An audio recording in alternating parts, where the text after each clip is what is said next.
समस्त गांव माखो सरानी वाला। और गोस्वामी जी ने लिखा कि माखो सरानी वासियों, जैसे आपको धर्म अर्थ काम मोक्ष की प्राप्ति गौ सेवा करने से प्राप्त हो रही है, वही प्राप्ति मेरी रामचरितमानस को सुन करके आप प्राप्त करेंगे। देखो कितनी बड़ी बात है।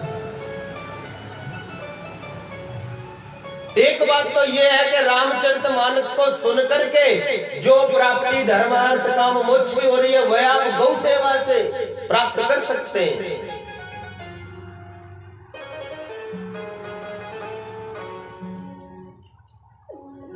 क्यों? क्योंकि कामधेनु गाय के समान श्री रामचरितमानस को बताया। कामधेनु गाय का क्या प्रभाव है महाराज?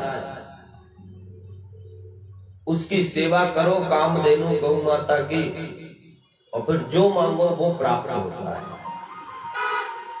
और जे गाय हमारी गौशाला में है, ये माखो सरानी के लिए ही नहीं, समस्त विश्व के लिए कामधेनु गाय के समान है। इसकी जो सेवा करेगा, जो मांगेगा वो प्राप्त होगा, और हो रहा है। भाई 3-4 साल से तो मैं भी देख रहा हूं, गांव माखो सरानी में आ रहा हूं, आप लोग सेवा कर रहे हैं, और सेवा करने के बाद में जिसको जो चाहिए वह प्राप्त हो रहा है। गांव में सुख शांति बनी हुई है और बरकरार है।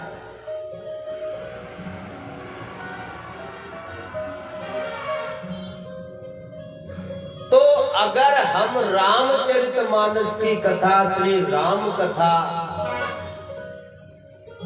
किसी कारण न सुन करके धर्म अर्थ काम मोक्ष फल प्राप्त नहीं कर पा रहे हैं, ध्यान से सुने। चाहे उसके अंदर कोई पाला कारण बन गया हो, भाई ठंड है इसीलिए कथा में नहीं बैठा जाता, ये भी एक कारण है। चलो ये कारण तो दूसरा है। एक और कारण है कि चलो खेतों में हमारा काम है इसलिए हम कथा पंडाल में नहीं बैठ पा रहे।